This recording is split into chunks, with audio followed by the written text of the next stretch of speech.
ഓരോ സിനിമകളും, അതായത് നമ്മളെടുക്കുന്ന ഇപ്പോൾ ഞാനൊരിക്കലും ജനറേഷനിൽ വിശ്വസിക്കുന്ന ആളല്ല. ഈ ന്യൂ ജനറേഷൻ എന്താണെന്നുള്ളൊരു ഉത്തരം എനിക്ക് ഇതുവരെ കിട്ടിയിട്ടില്ല. ഞാൻ മനസ്സിലാക്കിയ ന്യൂ ജനറേഷൻ എന്ന് പറയുന്നത് ഒരു നല്ല കൂട്ടായ്മ മാത്രമാണ്. അതായത് മുൻപുണ്ടായിരുന്ന, അല്ലെങ്കിൽ ഒരു 7-8 വർഷം മുമ്പുണ്ടായിരുന്ന ഒരു സംവിധായക അല്ലെങ്കിൽ ഒരു സിനിമയുടെ ഒരു മേക്കിംഗ് പാറ്റേൺ ഒക്കെ ബ്രേക്ക് ചെയ്തിട്ട് ഇപ്പോൾ പ്രത്യേകിച്ച് പുതിയ ന്യൂ ജനറേഷൻ എന്ന് ആളുകൾ വിളിക്കുന്ന സംവിധായകരുടെ അഭിനയിക്കുമ്പോൾ ഉണ്ടാകുന്നൊരു ലക്ഷറി എന്താണെന്ന് വെച്ച് കഴിഞ്ഞാൽ ഇവിടെ വ്യത്യാസമില്ല എന്നുള്ളതാണ്. അതായത് സംവിധായകൻ വരുമ്പോൾ നമുക്കിങ്ങനെ എഴുന്നേറ്റ് ഇങ്ങനെ നിന്നിട്ട് ഇങ്ങനെ വിഷയേണ്ട കാര്യമില്ല.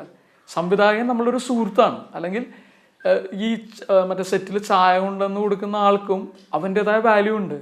അല്ലെങ്കിൽ ഞാൻ വർക്ക് ചെയ്ത റൈറ്റേഴ്സ്, അതായത് ഇപ്പോൾ നമ്മളൊരു ലൊക്കേഷനിൽ പോയി അവിടെ നിന്നൊരു കല്ല് മാറ്റണം, അപ്പോൾ തിരക്കഥാകൃത്തുക്കൾ വന്നിട്ടാണ് ആ കല്ല് മാറ്റുന്നത്. അപ്പോൾ സിനിമ ഒരു വളരെ നല്ലൊരു കൂട്ടായ്മയായിട്ടുണ്ട് ശരിക്കും. അപ്പോൾ ആ ഒരു കൂട്ടായ്മേനെ മാത്രമാണ് എനിക്ക് ന്യൂ ജനറേഷൻ, അല്ലെങ്കിൽ ആ ഒരു യന്ത്രം മാറി എന്നുള്ളതിൻ്റെ ഒരു പരിപാടി മാത്രമേ എനിക്ക് ന്യൂ ജനറേഷനായിട്ട് തോന്നിയിട്ടുള്ളൂ.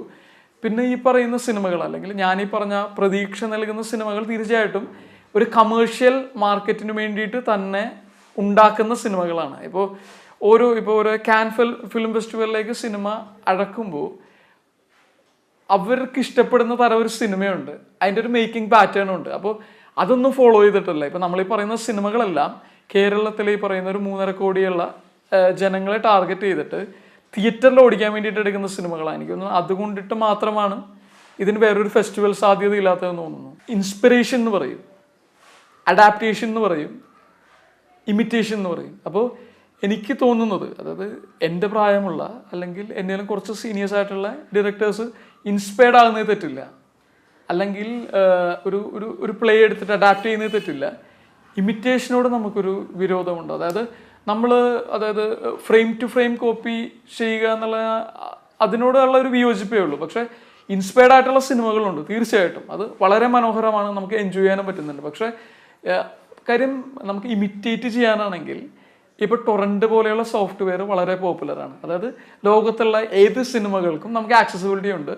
ഈവൻ കോളേജിൽ പഠിക്കുന്ന കുട്ടികളടക്കം സിനിമയിൽ വളരെ എഡ്യൂക്കേറ്റഡ് ആണ്. ഇപ്പോൾ കോളേജിൽ യൂണിയൻ ഇനോഗ്രേഷൻ അത്തരം പരിപാടികളൊക്കെ പോകുമ്പോൾ അവരുകൊണ്ട് നമ്മളോട് ഡയറക്റ്റ് സംസാരിക്കുന്നത് ക്രിസ്ലോസ്കിനെ കുറിച്ചിട്ടും അല്ലെങ്കിൽ അങ്ങനെ അത്തരം സംവിധായകരെ കുറിച്ചിട്ടാണ്. അപ്പോൾ ഇനാരിറ്റു എന്നൊക്കെ പറയുന്ന, അല്ലെങ്കിൽ അമറോസ്പെറോസും അല്ലെങ്കിൽ 21 ഗ്രാംസ് ചെയ്ത സംവിധായകരൊക്കെയാണ് ഇവരുടെ ഏറ്റവും പ്രിയപ്പെട്ട സംവിധായകർ. അപ്പോൾ ഇമിറ്റേഷൻ എത്രത്തോളം പോസിബിലിറ്റി ഉണ്ടെന്ന് എനിക്ക് അറിഞ്ഞുകൂടാ. കാര്യം എനിക്ക് ഇമിറ്റേഷൻ കാണേണ്ട കാര്യമില്ല, എനിക്ക് ആ ഇൻ്റർനാഷണൽ സിനിമകൾ കാണാം, ഒറിജിനൽസ് കാണാം. അപ്പോൾ എനിക്കൊന്നും ഇൻസ്പയർഡ് ആകുന്നതിൽ തെറ്റില്ല, അഡാപ്റ്റ് ചെയ്യുന്നതിൽ തെറ്റില്ല, പക്ഷേ ഇമിറ്റേഷൻ ഒഴിവാക്കാം. ഞാൻ തീർച്ചയായിട്ടും ഇതിന് നെഗറ്റീവ്സ് ഉണ്ട്, പോസിറ്റീവ്സ് ഉണ്ട്. എൻ്റെ ഒരു പോസിറ്റീവ് സൈഡ് ഞാൻ പറഞ്ഞുതരാം. എനിക്ക് ഷട്ടർ എന്ന് പറയുന്ന സിനിമ, അല്ലെങ്കിൽ ഞാൻ ജീവിതത്തിൽ ചെയ്ത ഏറ്റവും നല്ല കലാരൂപമാണ് ശരിക്കും. ഞാനൊരു 10 വർഷത്തോളം നാടകം കളിച്ചു, അല്ലെങ്കിൽ കഴിഞ്ഞൊരു 4 വർഷത്തോടെ ഞാൻ സിനിമയിൽ അഭിനയിക്കുന്നുണ്ട്. അതിൽ അഭിനയിച്ചതിൽ ഏറ്റവും നല്ല സിനിമയും എൻ്റെ പേഴ്സണൽ ഫേവറേറ്റ്, അല്ലെങ്കിൽ ഞാൻ ചെയ്ത ഏറ്റവും ഇഷ്ടപ്പെട്ട കഥാപാത്രം നന്മയിൽ സുരനുമാണ്.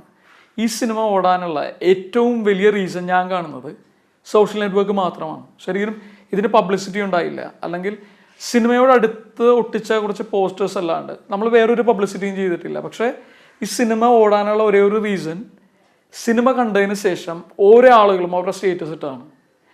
അത് ശരിക്കും നമ്മളെപ്പോലെയുള്ള ചെറിയ ആളുകൾ ചെയ്യുന്ന ചെറിയ സിനിമകൾക്ക് ഗുണകരമാണ്.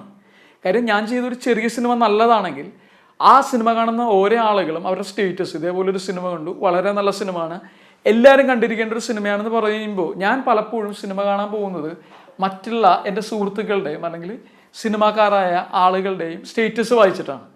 അപ്പോൾ അതിൻ്റെ ഒരു പോസിറ്റീവ് സൈഡ്സ് ഭയങ്കരമായിട്ടുണ്ട്. പിന്നെ നേരത്തെ പറഞ്ഞ നമ്മളുടെ ഈ പ്രശ്നം, ഈ ഇമിറ്റേഷൻ ഒഴിവാക്കാൻ ഒരു പരിധിവരെ നെറ്റ്വർക്കിംഗ് സൈറ്റ് നല്ലതല്ല. അതായത് നമ്മളൊരു പോസ്റ്റർ കട്ടെടുത്തിട്ടുണ്ടെങ്കിൽ അടുത്ത മൊമെൻറ്റിൽ ഇത് വരുന്നതാണ്. പക്ഷെ ഇതിൻ്റെ ഒരു നെഗറ്റീവ് ഇമ്പാക്റ്റ് എന്താണെന്ന് വെച്ച് കഴിഞ്ഞാൽ എല്ലാവരും റിവ്യൂ എഴുതി തുടങ്ങി. സിനിമേനെ കുറിച്ച് അറിവുള്ളവനും അല്ലെങ്കിൽ സിനിമേനെ കാര്യമായിട്ടൊന്നും അറിഞ്ഞുകൂടാത്ത ആളുകളും ആർക്കും റിവ്യൂ എഴുതാം. ഇപ്പം എനിക്ക് ഇഷ്ടമല്ലാത്ത ഒരാളുടെ സിനിമ ഇറങ്ങി, അത് ഞങ്ങൾ ഇൻഡസ്ട്രിയിലുള്ള ഒരാളും ഇത് ചെയ്യാറില്ല. പക്ഷേ കോളേജിലൊക്കെ പഠിക്കുന്ന കുട്ടികളുടെ കൂട്ടായ്മയായിരിക്കും. ഒരു കോളേജിൽ 2000 പേരുണ്ടാവും. അപ്പോൾ ഈ നമ്മളുടെ സിനിമയിൽ അഭിനയിച്ച ഏതെങ്കിലും ഒരാളെ വ്യക്തിപരമായിട്ട് ഇഷ്ടമില്ല എന്നുണ്ടെങ്കിൽ അദ്ദേഹം മോശമായിട്ട് എഴുതുമ്പോൾ തീർച്ചയായിട്ടും അത് ആ സിനിമേനെ ബാധിക്കുന്നുണ്ട്. കാര്യം ഇവൻ്റെ ഒരു എഴുത്ത് ഏറ്റവും ചുരുങ്ങിയത് 2000 പേരിലേക്ക് എത്തുന്നു. അപ്പോൾ അതിൻ്റെ നെഗറ്റീവ് ഇമ്പാക്ട്സ് ഉണ്ട്. പക്ഷെ നമ്മൾ അതിൻ്റെ ഒരു കൂടുതലും പോസിറ്റീവ് സൈഡ്സ് എക്സ്പ്ലോർ ചെയ്യാൻ ശ്രമിച്ചുകൊണ്ടിരിക്കുന്നതാണ്. ശരിക്കും നമ്മൾ ജീവിതത്തിൻ്റെ കാര്യം പറയില്ലേ, അതായത് ജീവിതം ഒരു കോയിൻ്റെ 2 സൈഡ്സാണ്. അപ്പോൾ രണ്ടിനും അതിൻ്റെതായ പോസിറ്റീവ്സ് ഉണ്ട് ശരിക്കും. കാര്യം നമ്മൾ നാടകം പറയുകയാണെങ്കിൽ നാടകം കുറച്ചും കൂടി മാസ്കുലിൻ ആയിട്ടുള്ള ഫോം അല്ലേ. അതായത് ഞാൻ സ്റ്റേജിൽ നിന്ന് പെർഫോം ചെയ്യുമ്പോൾ ഞാൻ കാണുന്ന ആളായിട്ട് ഡിറക്റ്റ് സംവദിക്കുന്നുണ്ട്, ഞാൻ എൻ്റെ എനർജി ഡിറക്റ്റ് പാസ് ചെയ്യുന്നുണ്ട് അല്ലേ. അല്ലെങ്കിൽ ഞാൻ ഇമോട്ട് ചെയ്യുന്നത് അവനിലേക്ക് എത്തുന്നത് ഞാൻ ഡിറക്റ്റ് കാണുന്നുണ്ട്. നാടകത്തിൻ്റെ റിസൾട്ട് ഇമ്മീഡിയറ്റ് ആണല്ലോ.